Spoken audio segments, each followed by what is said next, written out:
Hai, Assalamualaikum. Selamat pagi. Hari ini kita akan belajar pendidikan sains sosial dan alam sekitar bersama Cikgu Shima. Okey, baiklah. Hari ini adalah hari Selasa. Tarikh hari ini adalah 24 bulan 8 tahun 2021. Dan hari ini 6.1 kita semula bahan buangan bahan plastik. Okey, 6.1.1 mengenal bahan buangan daripada plastik dan 6.1.2 memerihalkan mengenai produk sekitar semula daripada plastik. Okey, minggu lepas kita dah belajar bahan kita semula dan bahan yang kita pilih untuk kita semula adalah bahan plastik. Okey, kita dah belajar minggu lepas bahan plastik contoh dia yang ada di sekeliling kita, contoh macam penyangkut baju, plastik bag, bekas-bekas minyak, tong minyak ke tong sabun kan. Okay, bekas ubat, botol air.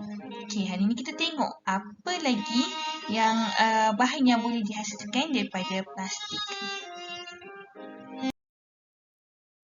Baiklah, objektif hari ini adalah supaya murid dapat menulis sekurang-kurangnya 2 produk kita semula.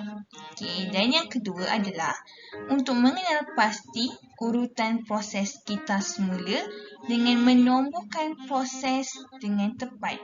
Okey, yang sebelah ni kita boleh nampak contoh bahan-bahan yang diperbuat daripada plastik lah. Okey, dan kebanyakannya awak kenal dan ada kat rumah kan. Okey, baiklah. Produk kita semula. Okey, mari kita lihat apa itu produk kita semula. Okey, bahan plastik yang telah digunakan boleh kita semula untuk menghasilkan produk plastik yang baru. Maksudnya, kita contohnya botol air, kita proses semula untuk hasilkan benda lain. Mungkin boleh jadi botol air juga. Okey, mari kita lihat. Okey, warna yang pertama adalah pakaian. Pakaian boleh diperbuat daripada plastik. Okey, baca ya. Plastik di kita semula menjadi benang dan dijadikan pakaian. Maknanya botol tu kita tak buat baju daripada botol, tapi botol tu hantar pergi kilang, lepas tu nanti akan jadi benang dan baru boleh buat baju. Lagi. Contohnya kadang-kadang kita tak sedar pakaian kita pakai tu kadang-kadang benang dia diperbuat daripada plastik. Tapi tak banyaklah. Okey, seterusnya adalah kraft tangan. Okey, contohnya bakul diperbuat daripada anyaman plastik. Ini awak selalu nampak kan bakul yang diperbuat daripada plastik ni. Nanti awak pun pernah buat. Kan, yang ni awak selalu lihat lah, selalu nampak. Kalau kita pegang kita tahu dah tu daripada plastik lah. Okey, seterusnya adalah perabot. Pernah dengar perabot daripada plastik? Okey, contoh dia, botol plastik dilekatkan bersama menjadi perabot seperti kerusi. Okey, contoh dia. Okey, tengok sini. Nampak? Ni yang dia lekat-lekat kat sini adalah tutup botol. Selain botol, tutup botol tu pun plastik kan?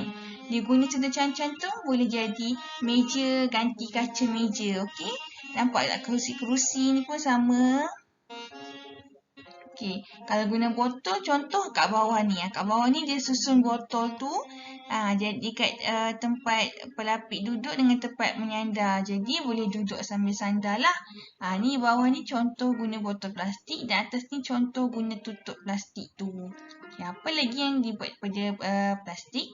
Arca. Arca ni adalah bahan seni. Okay, bahan plastik digubah menjadi arca.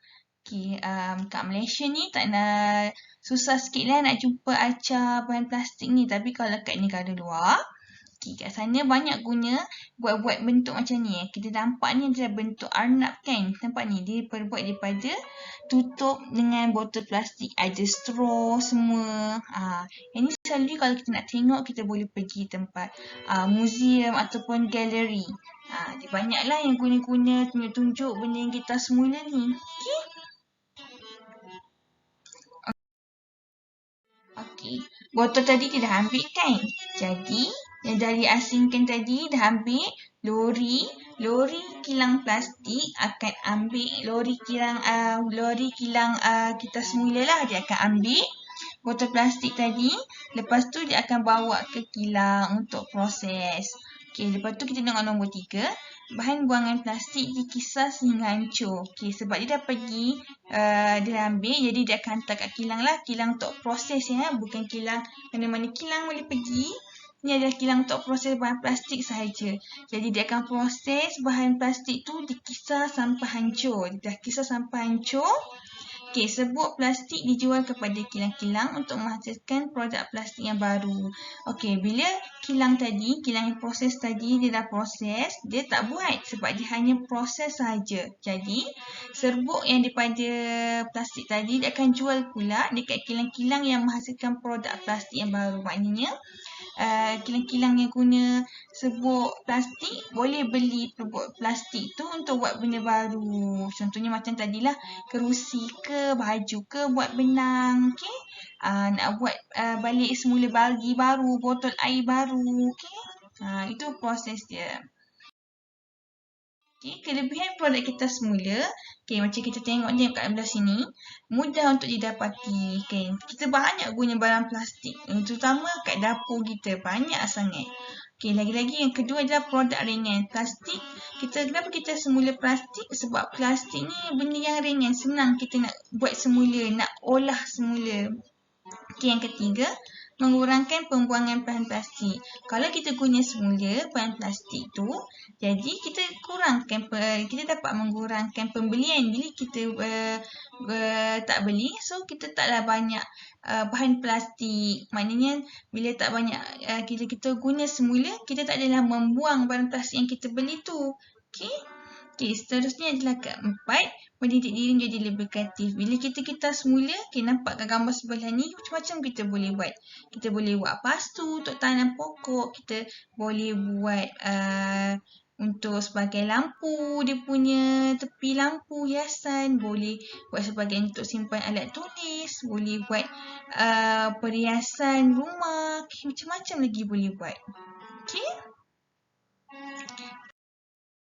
Baiklah, jadi kita dah belajar mengenai alam sekitar, iaitu kita semula bahan plastik. Jadi, selesaikan latihan yang ada dalam modul ni. Okey, dah siap? Kalau korang pasti dengan jawapan awak ataupun tak berapa faham, boleh rujuk semula video ni. Okey? Okey, sebarang masalah boleh tanya saya dan hantar gambar latihan yang telah diselesaikan di Telegram. Okey, bye. Assalamualaikum.